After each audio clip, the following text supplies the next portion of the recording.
sit down. Sir, please. एक minute माननीय सदस्यगण, एक minute please please please please please please माननीय सदस्य, मैं एक विषय मैं बता रहा हूं आपको, एक मिनट बता रहा हूं मैं। माननीय सदस्यगण, चलिए माननीय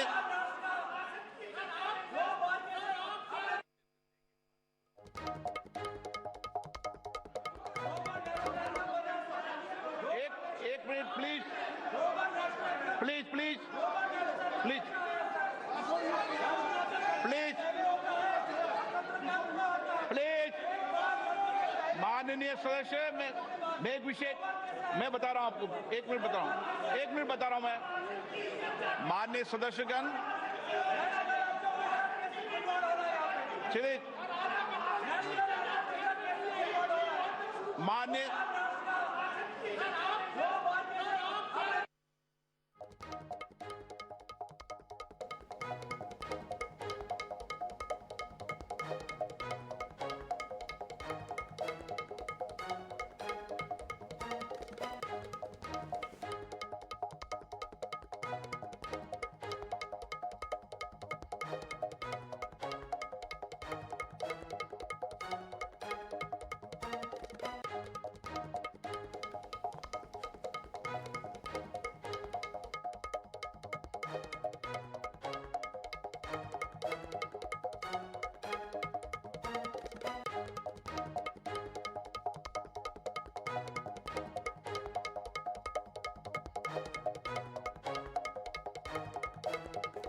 तो संसद का विशेष सत्र शुरू हो चुका है। तस्वीरें सामने आई हैं। इसमें संसद की 75 साल की यात्रा पर चर्चा होने जा रही है। साथ ही सरकार के एजेंडे में 4 विधेयक भी हैं जिन्हें वो आज पेश करेगी।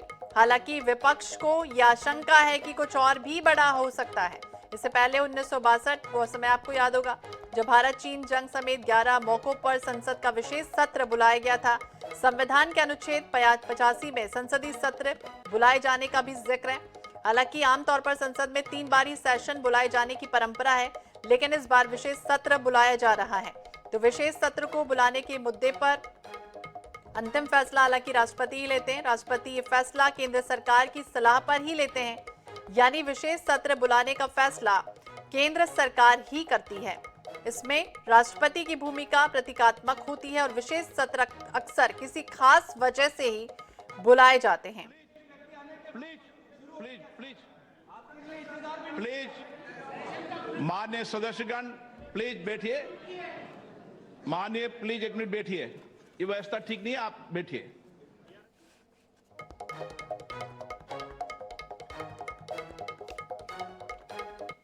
बधाई देते हुए मुझे बेहद खुशी है भरी इस आयोजन की सफलता ने प्रत्येक भारतीय को गर्व से भर दिया है। इसने वैश्विक स्तर पर देश की नेतृत्व की क्षमता को एक नया आयाम दिया है। मैं इस आयोजन को आम जनों का आयोजन बना देने की माननीय प्रधानमंत्री जी के विजन की सराहना करता हूं। भारत के सभी राज्यों और केंद्र शासित प्रदेशों के 60 शहरों में 200 से अधिक बैठकें हुई है, जो अभूतपूर्व है। दुनिया भर से आए 42 प्रतिनिधि मंडलों के साथ G20 नई दिल्ली लीडर समिट अपने आकार, भव्यता और प्रभाव में अभूतपूर्व था।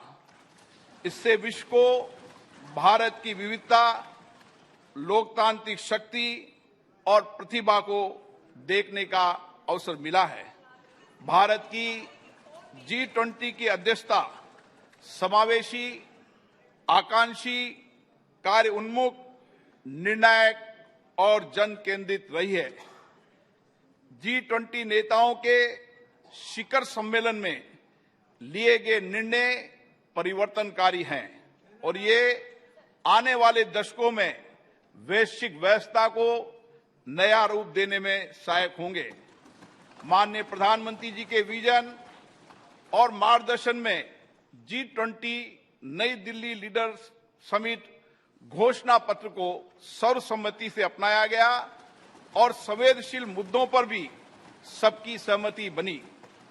विश्व स्तर पर यह स्वीकार किया गया है कि भारत के नेतृत्व एवं सक्रिय प्रयासों के कारण वैश्विक उत्तर दक्षिण के बीच दूरी के पाटने और पूर्व पश्चिम ध्रुवीकरण को नियंत्रित करने में सफलता मिली है। ये विश्व में भारत के ऊंचे कद और बढ़ती प्रतिष्ठा तथा इस सरकार द्वारा पिछले 9 वर्षों में किए गए कार्यों को दर्शाता है। माननीय प्रधानमंत्री जी के नेतृत्व में भारत को जो वैश्विक सद्भावना प्राप्त हुए, ये उसी का प्रमाण है। ये इस बात की भी स्वीकृति है कि कई प्रकार के विभाजनों से ग्रस्त विश्व में भारत शांति और संयम की आवाज है। भारत की अध्यक्षता में ग्लोबल साउथ की आवाज को G20 की चर्चा के केंद्र में लाने में महत्वपूर्ण भूमिका निभाई है। अपनी अध्यक्षता की शुरुआत में भारत ने जनवरी 2023 में voice of the global south शिखर सम्मेलन की मेजबानी की, जिसमें 125 देशों के नेतृत्व ने भाग लिया। ग्लोबल साउथ के देशों की प्राथमिकताओं और अपेक्षाओं को G20 एजेंडे में शामिल किया गया। शिखर सम्मेलन की घोषणा में निर्धनता उन्मूलन, जलवायु वित्त, ऋण संबंधी समस्याओं से निपटने, खाद्य सुरक्षा, स्वास्थ्य सुरक्षा, डिजिटल बुनियादी ढांचे के विकास सहित विकासशील देशों के हितों से संबंधित विषयों को प्रमुखता दी गई। माननीय प्रधानमंत्री जी की पहल के कारण अफ्रीकी संघ को G20 के स्थायी सदस्य के रूप में स्वीकार करने का ऐतिहासिक निर्णय लिया गया। विश्व के शीर्ष नेतृत्व को राजघाट पर राष्ट्रपिता महात्मा गांधी को सम्मान देते देखना एक अद्भुत दृश्य था। उन सभी ने महात्मा गांधी द्वारा प्रतिपादित शांति और अहिंसा के सार्वभौमिक विचार और वर्तमान समय में इसकी प्रासंगिकता को स्वीकार किया गया। माननीय प्रधानमंत्री जी ने स्वयं अंतर्राष्ट्रीय संस्थानों में सुधार करने, उसमें समय के अनुसार बदलाव लाने का पुरजोर समर्थन किया। 75 वर्षों की संसदीय यात्रा, उसका एक बार पुनः स्मरण करने के लिए और नए सदन में जाने से पहले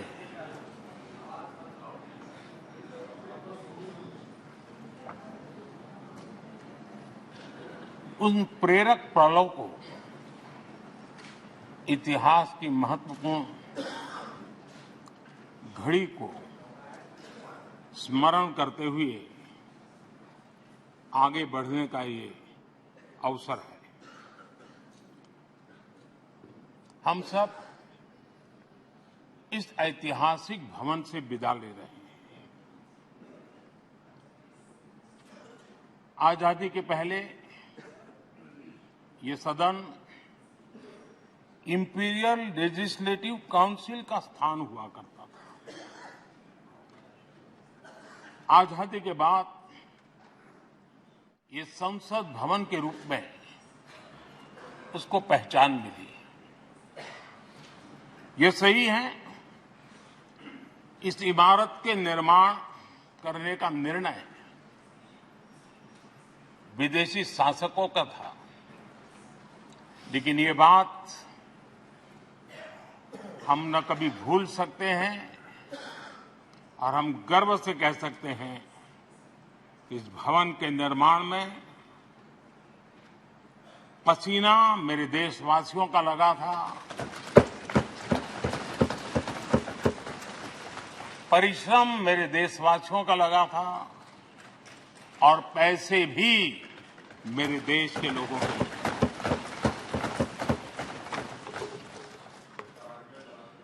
इस 75 वर्ष की हमारी यात्रा ने अनेक लोकतांत्रिक परंपराओं और प्रक्रियाओं का उत्तम से उत्तम सृजन किया है और इस सदन में रहे हुए सबने उसमें सक्रियता से योगदान भी दिया है और साक्षी भाव से उसको देखा भी है। हम भले नए भवन में जाएंगे, लेकिन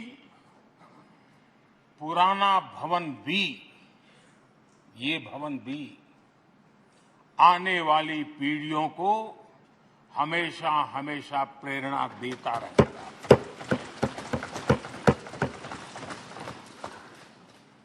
ये भारत के लोकतंत्र की स्वर्णिम यात्रा का एक महत्वपूर्ण अध्याय है, जो सारी दुनिया को भारत की रगों में लोकतंत्र का सामर्थ्य कैसे है, इसका परिचित कराने का काम इस इमारत से होता रहेगा। आदरणीय अध्यक्ष जी, अमृतकाल की प्रथम प्रभा का प्रकाश राष्ट्र में एक नया विश्वास, नया आत्मविश्वास,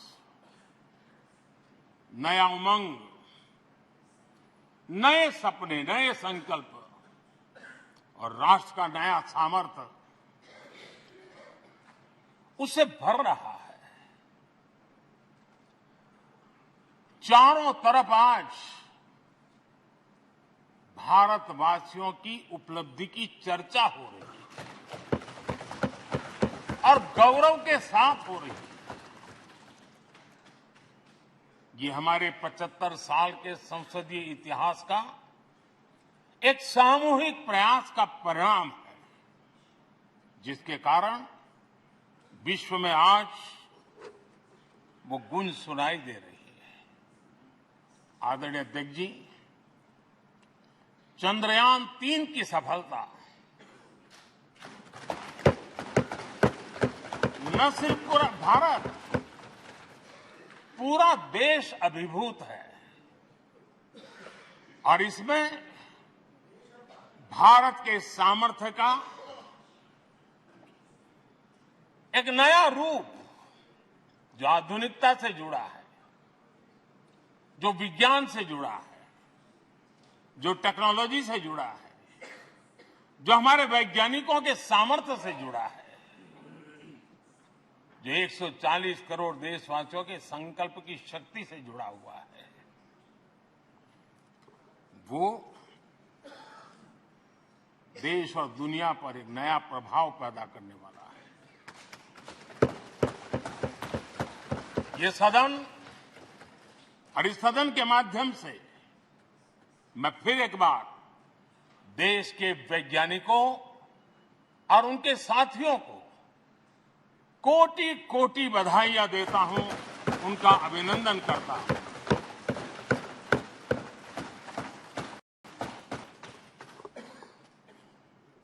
आदरणीय अध्यक्ष जी, ये सदन ने भूतकाल में जब नेम की समिट हुई थी, सर्वसम्मति से प्रस्ताव पारित करके देश के इस प्रयास को सराहा था। आज G20 की सफलता को भी आपने सर्वसम्मति से सराहा है। मैं मानता हूं देशवासियों का आपने गौरव बढ़ाया है, मैं आपका आभार व्यक्त करता हूं। G20 की सफलता 140 करोड़ देशवासियों की है। ये भारत की सफलता है,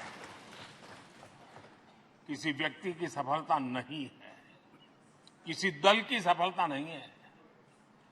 भारत के फेडरल स्ट्रक्चर ने, भारत की विविधता ने 60 स्थानों पर 200 से अधिक समिट और उसकी मेजबानी हिंदुस्तान के अलग अलग रंग रूप में देश की अलग अलग सरकारों ने बड़े आन बान शान से की और ये प्रभाव पूरे विश्व भर के मन पर पड़ा हुआ है।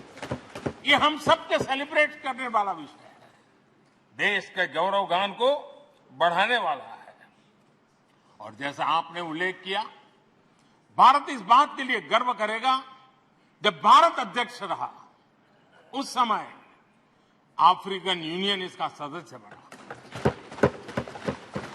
मैं उस इमोशनल पल को भूल नहीं सकता जब अफ्रीकन यूनियन की घोषणा हुई और अफ्रीकन यूनियन के प्रेसिडेंट, उन्होंने एक इंटरव्यू में कहा कि मेरे जीवन में ऐसी पल थी, शायद मैं बोलते बोलते रो पड़ूंगा। आप कल्पना कर सकते हैं कि कितनी बड़ी अपेक्षा और आशाएं पूरी करने का काम भारत के भाग्य में आया। आदरणीय अध्यक्ष जी, भारत के प्रति शक करने का एक स्वभाव कई लोगों का बना हुआ है और जब आजादी मिली तब से चल रहा है। इस बार भी यही था, कोई डिक्लेरेशन नहीं होगा, असंभव है। लेकिन ये भारत की ताकत है कि वह भी हुआ और विश्व सर्वसम्मति से एक साझा घोषणा पत्र लेकर के आगे का रोड मैप लेकर के यहां से प्रारंभ हुआ है।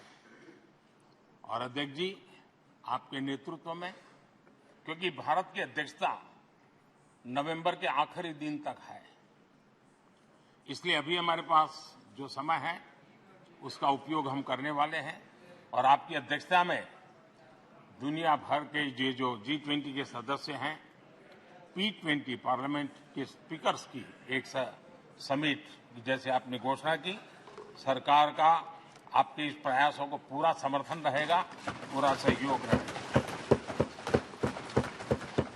आदरणीय अध्यक्ष जी, हम सबके लिए गर्व की बात है कि आज भारत विश्व मित्र के रूप में अपनी जगह बना पाया है। पूरा विश्व भारत में अपना मित्र खोज रहा है, पूरा विश्व भारत की मित्रता को अनुभव कर रहा है और उसका मूल कारण है हमारे जो संस्कार है, वेद से विवेकानंद तक जो हमने पाया है। सबका साथ सबका विकास का मंत्र आज विश्व को हमें साथ लाने में जोड़ रहा है।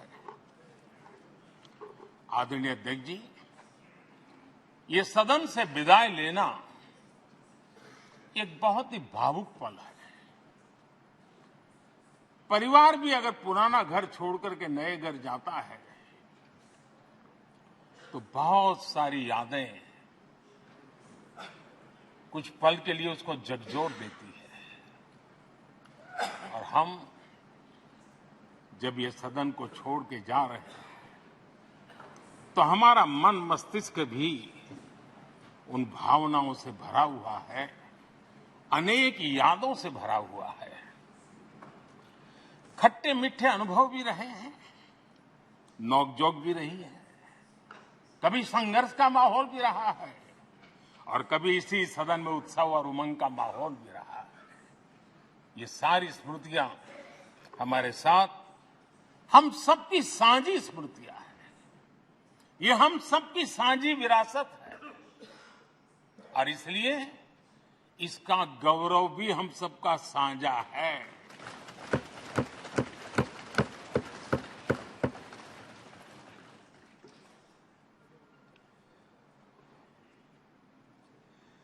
आजाद भारत के नवनिर्माण से जुड़ी हुई अनेक घटनाएं इन 75 वर्ष में यही सदन में आकार लेती हुई हमने देखी है।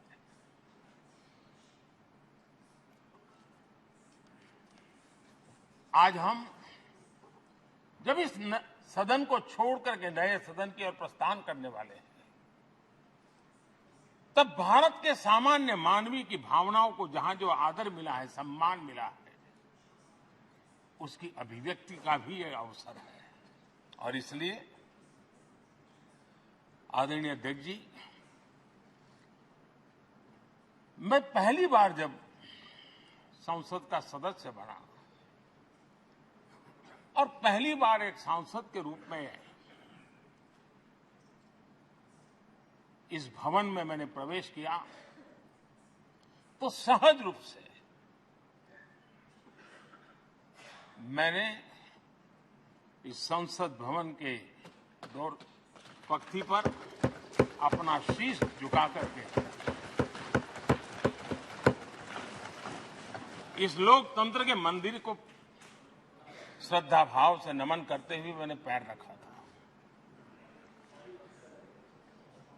वो पल मेरे लिए भावनाओं से भरी हुई थी। मैं कल्पना नहीं कर सकता था, लेकिन भारत के लोकतंत्र की ताकत है, भारत के सामान्य मानवी की लोकतंत्र के प्रति श्रद्धा का प्रतिबिंब है कि रेलवे प्लेटफॉर्म पर गुजारा करने वाला एक गरीब परिवार का बच्चा पार्लियामेंट पहुंच गया।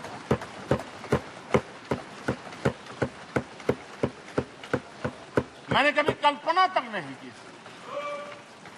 कि देश मुझे इतना सम्मान देगा, इतना आशीर्वाद देगा, इतना प्यार देगा। सोचा नहीं था अध्यक्ष जी। आदरणीय अध्यक्ष जी, हम में से बहुत लोग हैं जो संसद भवन के अंदर जो चीजें लिखी गई उसको पढ़ते भी रहते हैं, कभी कभी उसका उल्लेख भी करते हैं। हमारे यहाँ संसद भवन के प्रवेश द्वार पर एक छांदोग्य उपनिषद का एक वाक्य है, लोक द्वारम करके पूरा वाक्य है। उसका मतलब ये होता है कि जनता के लिए दरवाजे खोलिए और देखिए कि कैसे वो अपने अधिकारों को प्राप्त करती है। हमारे ऋषि मुनियों ने लिखा हुआ, हमारे प्रवेश द्वार पर लिखा हुआ। हम सब और हमारे पहले जो यहां रहे हैं वो भी इस सत्यता के साक्षी है। आदरणीय अध्यक्ष जी, समय रहते जैसे जैसे वक्त बदलता गया, ये हमारे सदन की संरचना भी निरंतर बदलती रही है और अधिक समावेशी बनती गई है। समाज के हर वर्ग का प्रतिनिधि विविधताओं से भरा हुआ इस सदन में नजर आता है। अनेक भाषाएं हैं, अनेक बोलियां, अनेक पहरवेश है, अनेक खान-पान है। सदन के अंदर सब कुछ है और समाज के सभी तबके के लोग, चाहे वो सामाजिक रचना के हो, चाहे आर्थिक रचना के हो, चाहे गांव या शहर के हो, एक प्रकार से पूर्ण रूप से समावेशी वातावरण सदन में पूरी ताकत के साथ जन सामान्य की इच्छा आकांक्षाओं को प्रकट करता रहा है। दलित हो, पीड़ित हो, आदिवासी हो, पिछड़े हो, महिलाएं हो, हर एक का धीरे धीरे धीरे योगदान बढ़ता चला गया है। आदरणीय अध्यक्ष जी, प्रारंभ में महिलाओं की सदस्य संख्या कम थी, लेकिन धीरे धीरे माताओं बहनों ने भी इस सदन की गरिमा को बढ़ाया है। इस सदन के गरिमा में बहुत बड़ा बदलाव लाने में उनका योगदान रहा है। आदरणीय अध्यक्ष जी, प्रारंभ से अब तक एक मोटा हिसाब लगाता था, करीब 7,500 से अधिक जनप्रतिनिधि दोनों सदनों में मिलाकर के योगदान दे चुके हैं। इतने सालों में 7,500 से करीब ज्यादा। इस कालखंड में करीब 600 महिला सांसदों ने भी इस सदन की गरिमा को बढ़ाया है, दोनों सदन की। और आदरणीय अध्यक्ष जी, आप जानते हैं कि इस सदन में आदरणीय इंद्रजीत गुप्ता जी 43 ईयर, अगर मेरी गलती नहीं हो तो 43 ईयर इस सदन में लंबा समय बैठ करके इस सदन के साक्षी बनने का उनको सौभाग्य मिला।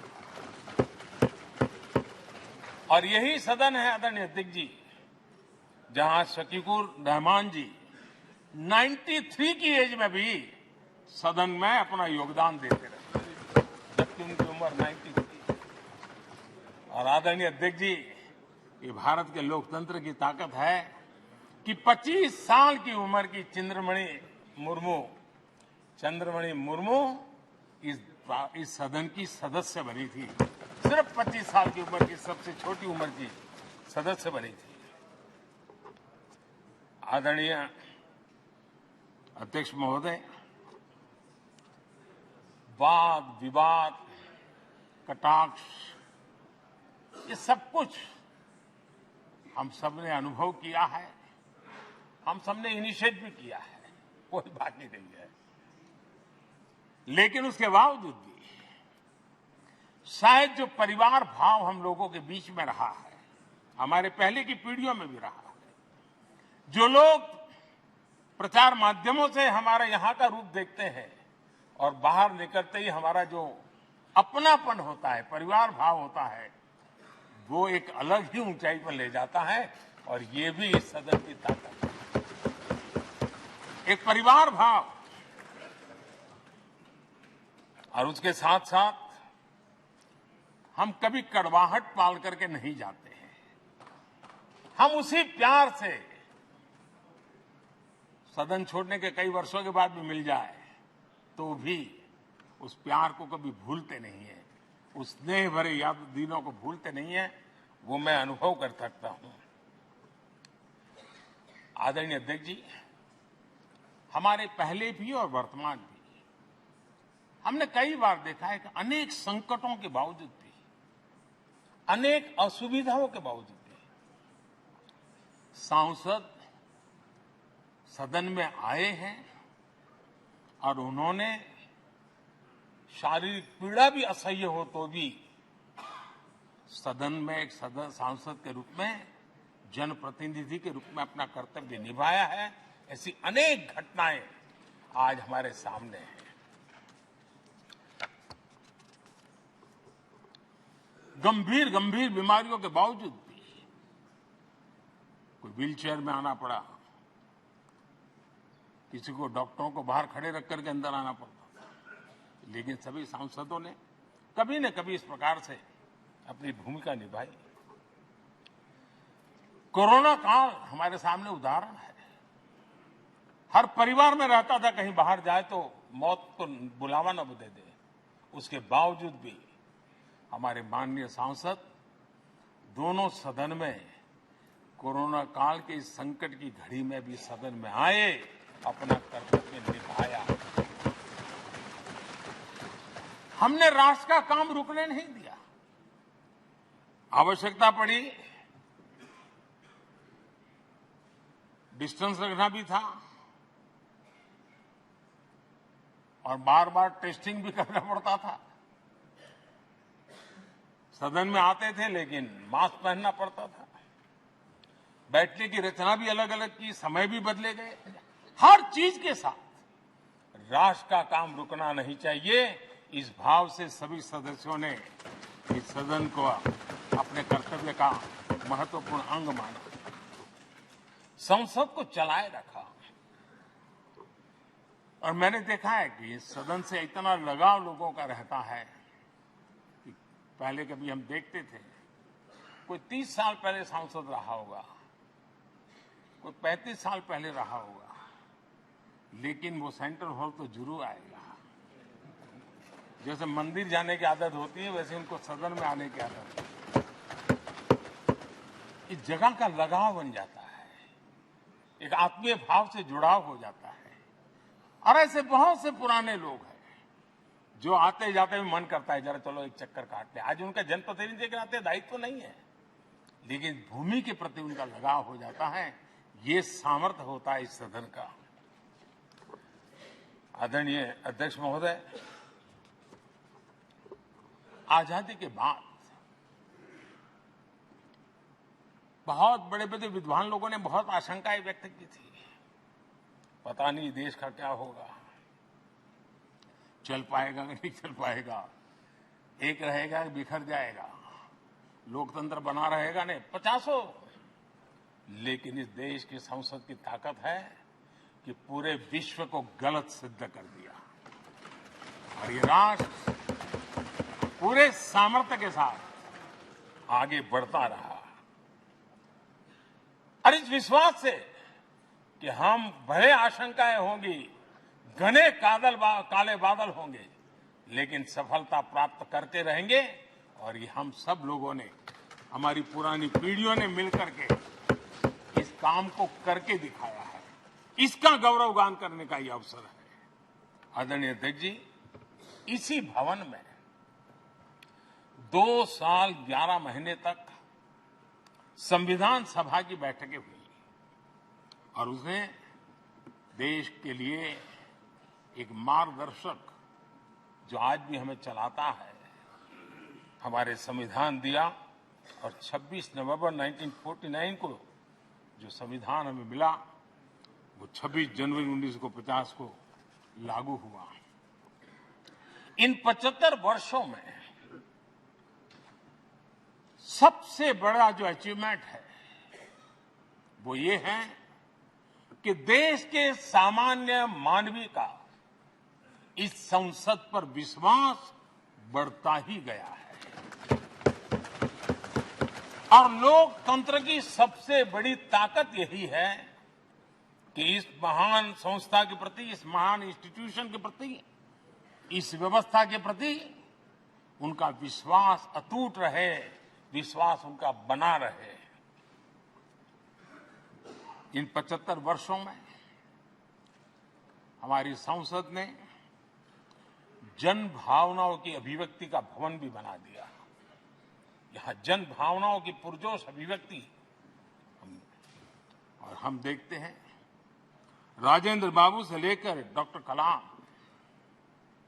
रामनाथ कोविंद और अभी द्रौपदी मुर्मू जी, इन सब के संबोधन का लाभ हमारे सदनों को मिला है, उनका मार्गदर्शन मिला है। आदरणीय अध्यक्ष जी, पंडित नेहरू जी, शास्त्री जी, वहां से लेकर के अटल जी, मनमोहन सिंह जी तक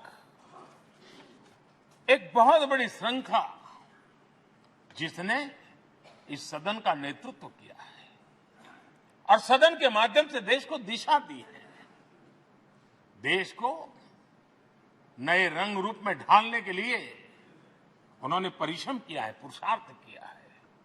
आज उन सबका गौरवगान करने का भी अवसर है। आदरणीय अध्यक्ष जी, सरदार वल्लभ भाई पटेल, लोहिया जी, चंद्रशेखर जी, आडवाणी जी, न जाने अनगिनत नाम, जिन्होंने हमारे इस सदन को समृद्ध करने में, चर्चाओं को समृद्ध करने के लिए, देश के सामान्य से सामान्य व्यक्ति की आवाज को ताकत देने का काम इस सदन में किया है। विश्व के भी अनेक राष्ट्राध्यक्षों ने हमारे इन सदनों को संबोधित करने का भी अवसर आए हैं और उनकी बातों में भी भारत के लोकतंत्र के प्रति आदर का भाव व्यक्त हुआ है। आदरणीय अध्यक्ष जी, उमंग उत्साह के पल के बीच भी कभी सदन की आंख से आंसू भी बहे। ये सदन दर्द से भर गया जब देश को 3 अपने प्रधानमंत्री उनको अपने कार्यकाल में ही खोने की नौबत आई, नेहरू जी, शास्त्री जी और इंदिरा जी। तब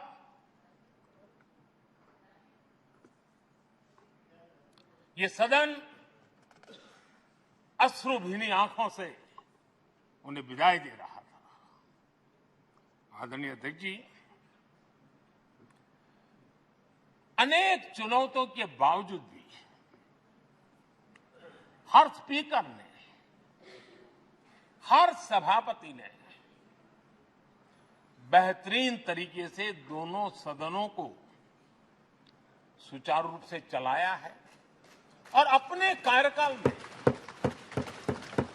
उन्होंने जो निर्णय किए वो निर्णय मावलंकर जी से काल से शुरू हुए हो या सुमित्रा जी के कालखंड के हो या बिरला जी के, आज भी उन निर्णयों को रेफरेंस पॉइंट माना जाता है। ये काम हमारे करीब 17 स्पीकर और उसमें 2 हमारी महिला स्पीकर ने भी, और मावलंकर जी से लेकर के सुमित्रा ताई तक और बिरला जी का मार्गदर्शन आज भी हमें मिल रहा है। हर एक ने अपनी अपनी शैली रही है, लेकिन उन्होंने सबको साथ लेकर के नियमों कानूनों के बंधन में इस सदन को हमेशा ऊर्जावान बनाए रखा है।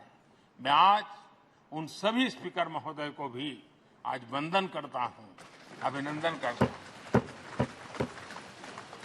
आदरणीय अध्यक्ष जी, ये सही है कि हम जनप्रतिनिधि अपनी अपनी भूमिका निभाते हैं, लेकिन सातत्यपूर्ण तरीके से हमारे बीच जो ये टोली बैठती है उनकी भी कई पीढ़ियां बदल गई है। कभी कागज लेके दौड़ के आते हैं, उनका भी योगदान कम नहीं है।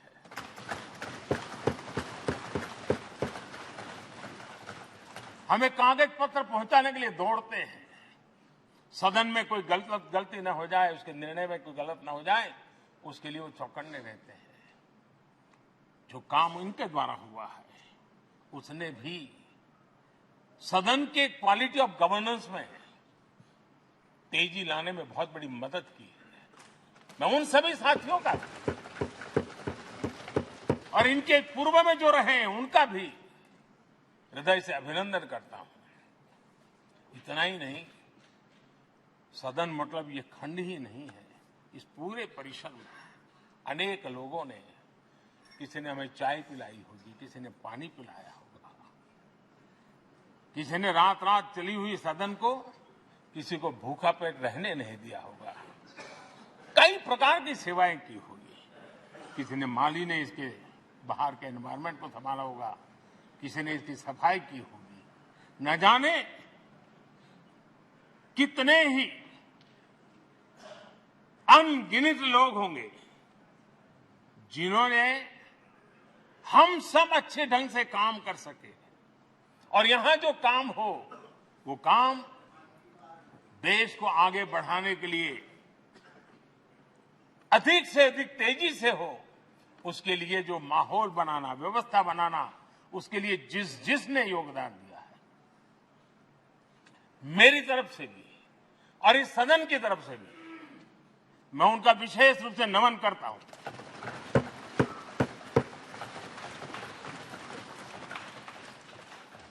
आदरणीय अध्यक्ष जी, लोकतंत्र का ये सदन, आतंकी हमला हुआ,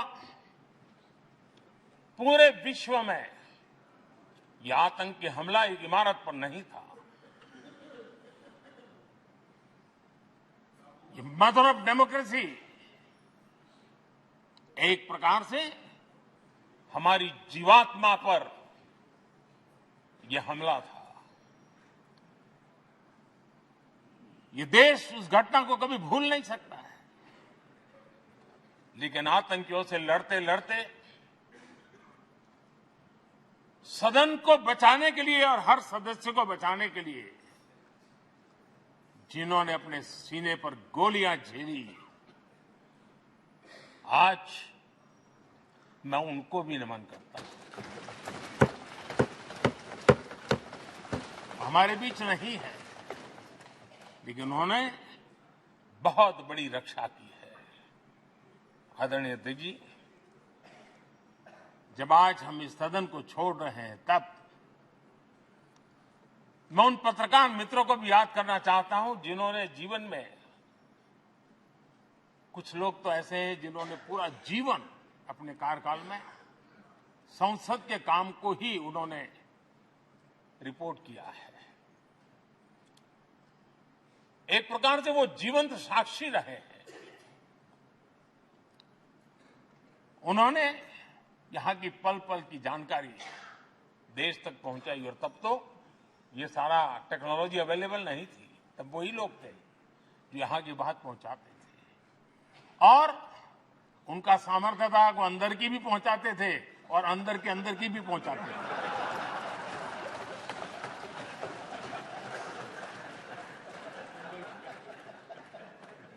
और मैंने देखा कि ऐसे पत्रकारिता जिन्होंने संसद को कवर किया,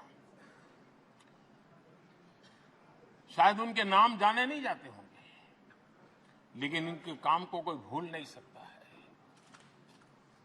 और खबरों को लिए नहीं, भारत की इस विकास यात्रा को संसद भवन से समझने के लिए उन्होंने अपनी शक्ति खपा दी थी।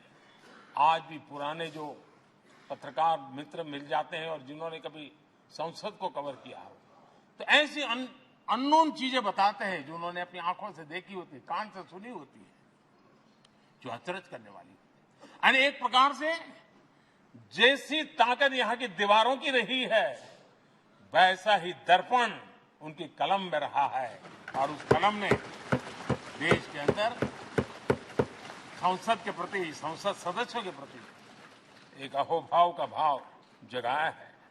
मैं आज कई पत्रकार बंधु होंगे जो रहे नहीं होंगे,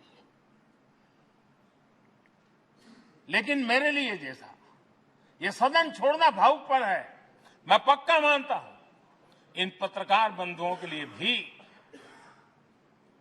ये सदन छोड़ना उतना ही भावुकपन होगा, क्योंकि इनका लगाव हमसे भी ज्यादा रहे।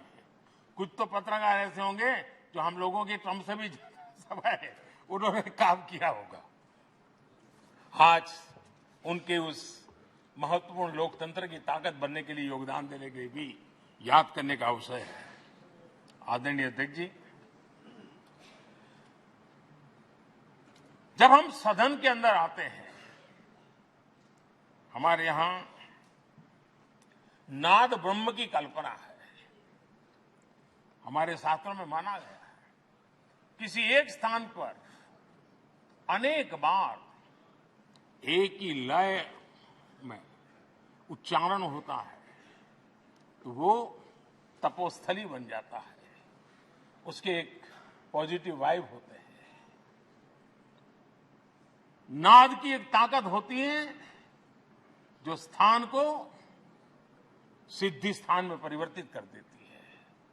मैं मानता हूं ये सदन भी उस 7,500 जनप्रतिनिधियों के द्वारा बार बार जो शब्द गूंजे हैं, जो वाणी यहां गूंजी है, उसने इस सदन में हम बैठकर आगे चर्चा करें या ना करें, लेकिन इसकी गूंज इसे तीर्थ क्षेत्र बना देती है।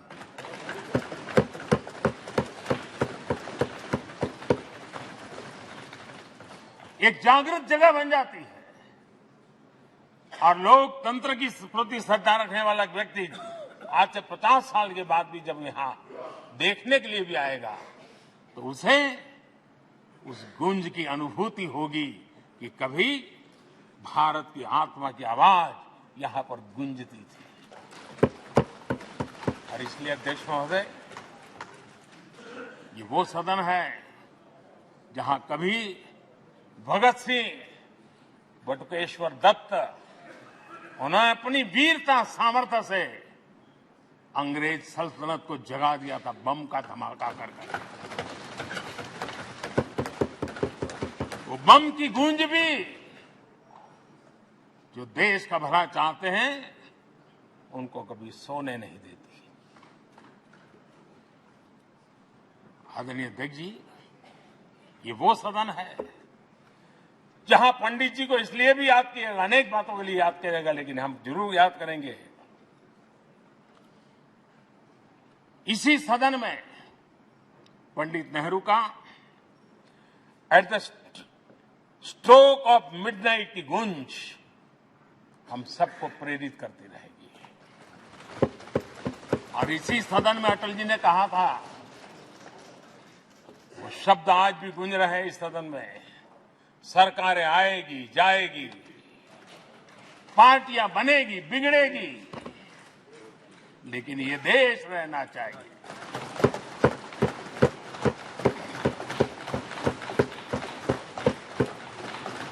आदरणीय अध्यक्ष जी, पंडित नेहरू की जो प्रारंभिक मंत्री परिषद थी, बाबा साहब आम्बेडकर जी एक मंत्री के रूप में दुनिया की बेस्ट प्रैक्टिसेस भारत में लाने पर बहुत जोर दिया करते थे। फैक्ट्री कानून में अंतर्राष्ट्रीय सुझावों को शामिल करने पर बाबा साहब सर्वाधिक आग्रही रहे थे और उसका परिणाम आज देश को लाभ मिल रहा है। बाबा साहब आम्बेडकर ने देश को नेहरू जी की सरकार में वाटर पॉलिसी दी थी और उस वाटर पॉलिसी बनाने में बाबा साहब आम्बेडकर की बहुत बड़ी भूमिका रही थी। आदरणीय अध्यक्ष जी, हम ये जानते हैं कि भारत में बाबा साहब आम्बेडकर एक बात हमेशा कहते थे कि भारत में सामाजिक न्याय के लिए भारत का औद्योगिकरण होना बहुत जरूरी है, क्योंकि देश के दलित पिछड़ों के पास जमीन ही नहीं है, वो क्या करेगा? औद्योगिकरण होना चाहिए। और बाबा साहब इस बात को मान करके डॉक्टर श्यामा प्रसाद मुखर्जी, जो पंडित नेहरू के मंत्री थे, उन्होंने इस देश में और पहले वाणिज्य मंत्री के रूप में और उद्योग मंत्री के रूप में उन्होंने इंडस्ट्री पॉलिसी इस देश में लाई थी। आज भी कितनी ही इंडस्ट्री पॉलिसी बने, लेकिन उसकी आत्मा वही होती है जो पहली सरकार के थी, और उनका भी बहुत बड़ा अहम योगदान रहा था। आदरणीय अध्यक्ष जी, लाल बहादुर शास्त्री जी ने 65 के युद्ध में हमारे देश के जवानों में का हौसला बुलंद करना, उनके सामर्थ्य के लिए को पूरी तरह राष्ट्र हित में झोंक देने की प्रेरणा इसी सदन में से दी थी लाल बहादुर शास्त्री का। और यहीं पर उन्होंने ग्रीन रिवॉल्यूशन के लिए एक मजबूत नींव लाल बहादुर शास्त्री जी ने रखी थी। आदरणीय अध्यक्ष जी, बांग्लादेश की मुक्ति का आंदोलन और उसका समर्थन भी इसी सदन ने इंदिरा गांधी के नेतृत्व में किया था। इसी सदन ने इमरजेंसी में लोकतंत्र पर होता हुआ हमला भी देखा था, और इसी सदन ने भारत के लोगों की ताकत को एहसास कराते हुए मजबूत लोकतंत्र की वापसी भी इसी सदन ने देखी थी। वो राष्ट्रीय संकल्प भी देखा था, ये सामर्थ्य भी देखा था। आदरणीय अध्यक्ष जी, ये सदन इस बात का हमेशा ऋणी रहेगा, क्योंकि इसी सदन में हमारे पूर्व प्रधानमंत्री चरण सिंह जी ने ग्रामीण मंत्रालय का गठन किया था, रूरल डेवलपमेंट मिनिस्ट्री। इसी सदन में मतदान की उम्र 21 से 18 करने का निर्णय हुआ था और देश की युवा पीढ़ी को इसका योगदान देने के लिए प्रेरित किया गया, उत्साहित किया गया था। हमारे देश ने गठबंधनों की सरकारें देखी, पीपी सिंह जी हो, चंद्रशेखर जी, और बाद में एक सिलसिला चला। लंबे अरसे से दिशा में देश जा रहा था, आर्थिक नीतियों के बोझ तले देश दबा हुआ था, लेकिन नरसिम्हा राव की सरकार थी जिन्होंने हिम्मत के साथ पुरानी आर्थिक नीतियों को छोड़ करके नई राह पकड़ने का फैसला किया था, जिसके आज देश को परिणाम मिल रहे हैं। अटल बिहारी वाजपेयी जी का सरकार भी हमने इसी सदन ने देखी। सर्व शिक्षा अभियान देश में आज वो महत्वपूर्ण बन गया है। आदिवासी कार्यालय मंत्रालय अटल जी ने बनाया, नॉर्थ ईस्ट का मंत्रालय अटल जी ने बनाया, न्यूक्लियर टेस्ट भारत के सामर्थ्य का परिचायक बन गया। और इसी सदन में मनमोहन जी की सरकार कैश फॉर वोट को भी, उस कांड को भी सदन ने देखा है। आदरणीय अध्यक्ष जी, सबका साथ सबका विकास का मंत्र, अनेक ऐतिहासिक निर्णय, दशकों से लंबित विषय, उनका स्थायी समाधान भी इसी सदन में हुआ।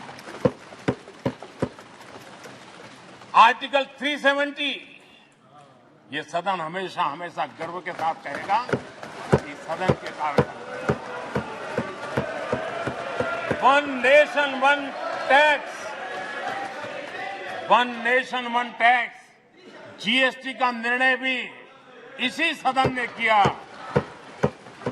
One rank one pension, OROP, ये भी इसी सदन ने देखा। गरीबों के लिए 10% आरक्षण कोई विवाद के बिना पहली बार इस देश में करने में सफल रहे। आदरणीय अध्यक्ष जी, भारत के लोकतंत्र में तमाम उतार चढ़ाव हमने देखे और ये सदन लोकतंत्र की ताकत है, लोकतंत्र की ताकत की साक्षी है, जन विश्वास का एक केंद्र बिंदु रहा है। इस सदन की विशेषता देखिए और दुनिया के लोगों का आज भी ऐतराज होता है। ये सदन है जिसमें कभी 4 सांसद वाली पार्टी सत्ता में होती थी और 100 सदस्य वाली पार्टी विपक्ष में बैठती थी। ये भी सामर्थ्य इस सदन के लोकतंत्र की ताकत का परिचय कराता है। और यही सदन है जिसमें एक वोट से अटल जी की सरकार गई थी और लोकतंत्र की गरिमा को बढ़ाया था। ये भी इसी सदन में हुआ। आज अनेक छोटी छोटी रीजनल पार्टियों का प्रतिनिधित्व हमारे देश की विविधता को, हमारे देश के एस्पिरेशंस का एक प्रकार से वो आकर्षक केंद्र बिंदु बना है। आदरणीय अध्यक्ष जी, इस देश में 2 प्रधानमंत्री ऐसे रहे, मोरारजी भाई वीपी सिंह। एक प्रकार से कांग्रेस में जीवन खपाया था, लेकिन एंटी कांग्रेस गवर्नमेंट का नेतृत्व कर रहे थे। ये भी इसकी विशेषता थी। और हमारे नरसिम्हा राव जी, वो तो बिस्तरा गोल करके घर जाने की तैयारी कर रहे थे, निवृत्ति की घोषणा कर चुके थे। लेकिन यही लोकतंत्र की ताकत देखिए, सदन की ताकत देखिए, वो प्रधानमंत्री के रूप में 5 साल हमारी सेवा कर रहे।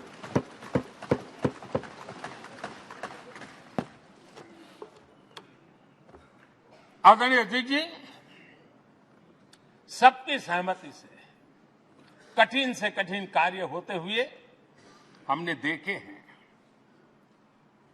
2000 की साल थी, अटल जी की सरकार थी। इसी सदन ने 3 राज्यों का गठन सर्व स्वीकृति से किया और बड़े उमंग उत्साह से किया। जब छत्तीसगढ़ की रचना हुई तो उत्सव छत्तीसगढ़ ने भी मनाया, उत्सव मध्य प्रदेश ने भी मनाया। जब उत्तराखंड की रचना हुई तो उत्सव उत्तराखंड ने भी मनाया, उत्सव उत्तर प्रदेश ने भी मनाया। जब झारखंड की रचना हुई तो उत्सव झारखंड ने भी मनाया, उत्सव बिहार ने भी बताया। ये हमारे सदन का सामर्थ्य, सब सहमति का वातावरण बना करके। लेकिन कुछ कड़वी यादें वो भी हैं कि तेलंगाना के हक को दबोचने के लिए भारी प्रयास हुए, खून की नदियां भी बही और बनने के बाद न तेलंगाना उत्सव मना पाया, न आंध्र उत्सव मना पाया। एक कटुता के बीज बो दिए गए। अच्छा होता उसी उमंग और उत्साह के साथ हम तेलंगाना का निर्माण करते तो एक नई ऊंचाई पर आज तेलंगाना पहुंच चुका होता। आदरणीय अध्यक्ष जी, संविधान सभा ने, आदरणीय अध्यक्ष जी, इस सदन की परंपरा रही है। संविधान सभा ने उस समय अपना दैनिक भत्ता 45 रुपये से कम करके 40 कर दिया था। उनको लगा हमें इसको कम करना चाहिए। आदरणीय अध्यक्ष जी, यही सदन है कैंटीन में मिलने वाली सब्सिडी, जो बहुत कम पैसे में खाना मिलता था, इसी सदस्यों ने उस सब्सिडी को भी खत्म कर दिया और पूरा पैसा देकर के अब कैंटीन में खाते। आदरणीय अध्यक्ष जी, कोरोना काल में जब जरूरत पड़ी तो यही सांसद जिन्होंने एमपी लेड फंड को छोड़ दिया और देश को इस संकट की घड़ी में मदद करने के लिए आगे आए। इतना ही नहीं, कोरोना काल में इसी सदन के सांसदों ने अपने तनख्वाह में 30% कटौती की और उन्होंने देश के सामने आए हुए संकट में अपनी बहुत बड़ी जिम्मेवारी निभाई। आदरणीय अध्यक्ष जी, हम गर्व से कह सकते हैं, ये सदन में बैठे हुए लोग भी कह सकते हैं, हमारे पूर्वज जो सदन में बैठे थे वो भी कह सकते हैं कि हम ही लोग हैं जिन्होंने हम पर डिसिप्लिन लाने के लिए हमारे यहां जनप्रतिनिधित्व कानून में समय समय पर कठोरता बरती। नियम हमने ही लादे, हमने ही तय किया कि नहीं, जनप्रतिनिधि के जीवन में ये नहीं हो सकता। मैं मानता हूं ये जीवंत लोकतंत्र का बहुत बड़ा उदाहरण है और ये सदन ने दिया है, यही माननीय सांसदों ने दिया है और हमारी पुरानी पीढ़ी के सांसदों ने दिया है। और मैं मानता हूं कि कभी कभी उन चीजों को भी याद करना चाहिए।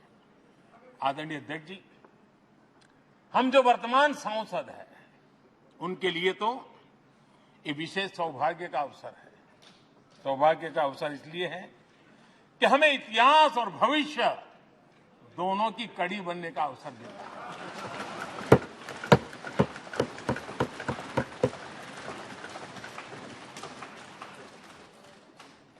कल और आज से जुड़ने का हमें अवसर मिल रहा है और आने वाली कल निर्माण करने का एक नया विश्वास, नया उमंग, नए उत्साह के साथ हम यहां से विदाई लेने वाले हैं।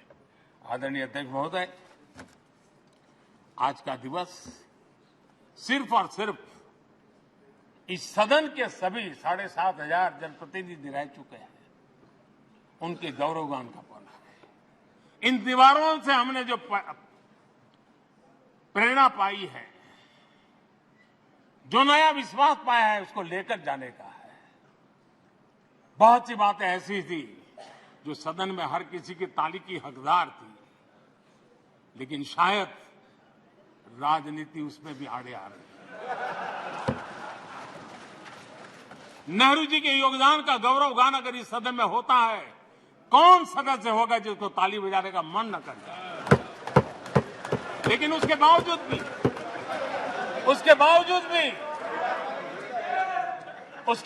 भी देश के लोकतंत्र के लिए बहुत जरूरी है हम सब ने अपने यहां सोच लें। आदरणीय अध्यक्ष जी, मुझे पूरा विश्वास है कि आपके मार्गदर्शन में और इस अनुभवी माननीय सांसदों के सामर्थ्य से हम नई संसद में जब जाएंगे तो नए विश्वास के साथ जाएंगे। मैं फिर एक बार, आज पूरा दिवस आपने इन पुरानी स्मृतियों को ताजा करने के लिए दिया, एक अच्छे वातावरण में सबको याद करने का मौका दिया। इसके लिए मैं आपका हृदय से आभार व्यक्त करता हूं और मैं सभी सदस्यों से आग्रह करूंगा कि अपने जीवन की ऐसी मधुर यादों को यहां हम जरूर व्यक्त करें ताकि देश तक पहुंचे कि सचमुच में ये हमारा सदन, ये हमारे जनप्रतिनिधियों की गतिविधि सच्चे अर्थ में देश को समर्पित है, इसका भाव लोगों के तक पहुंचे। इसी एक अपेक्षा के साथ मैं फिर एक बार इस धरती को प्रणाम करता हूं, इस सदन को प्रणाम करता हूं। भारत के मंदिरों से बनी हुई हर एक दीवार के हर एक ईंटे को प्रणाम करता हूं और पिछले 75 साल में भारत के लोकतंत्र को नया सामर्थ्य शक्ति देने वाले हर गुंज को, उस नाद ब्रह्म को नमन करते हुए मेरी वाणी को विराम कर देता हूं। बहुत बहुत धन्यवाद।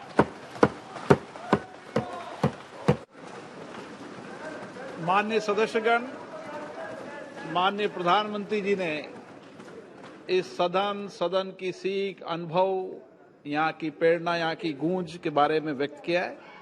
मैं ये अपेक्षा करूंगा कि आज का दिन इसी तरीके से सकारात्मक वातावरण में हम चर्चा करें, सकारात्मक विषय रखें और जो कुछ भी यहाँ से सीखा है, हमारे पूर्वजों ने जो कुछ भी इस देश को, लोकतंत्र को दिया है, उसके बारे में सकारात्मक विचार रखें। आप सभी को बहुत बहुत धन्यवाद। अधीर रंजन चौधरी जी। प्रधानमंत्री को रहना चाहिए था, प्रधानमंत्री को उपस्थित रहना चाहिए था, हमारी बात को सुन ले। ये क्या मर्यादा रही? I'm just coming. सर,